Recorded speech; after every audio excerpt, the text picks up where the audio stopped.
ભાવ થાય, આહા, કોઈ ભૂદેવ લાગે છે, કોઈ ભગત લાગે છે, ભગવાનનો ભગત લાગે છે, આપણી સાથે ખોટો વ્યવહાર ના કરે.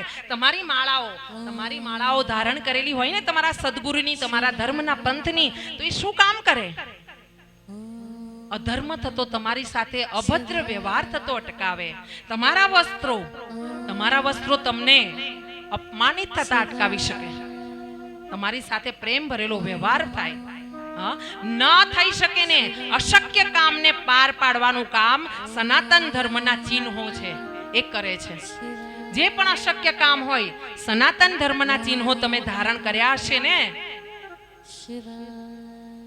તમે ભગવાનને ભોગ લગાવો અને તમે જો કદાચ તુલસીનું પત્ર અર્પણ કરવાનું ભૂલી ગયા છો ને, તમે ધારણ કરી હશે ને તુલસીને ગળામાં કે હાથમાં, તો સમજી જશે ભગવાન કે મને તુલસી અર્પણ કરી રહ્યા છે. ભગવાન તમારા ભોગને સ્વીકાર કરશે.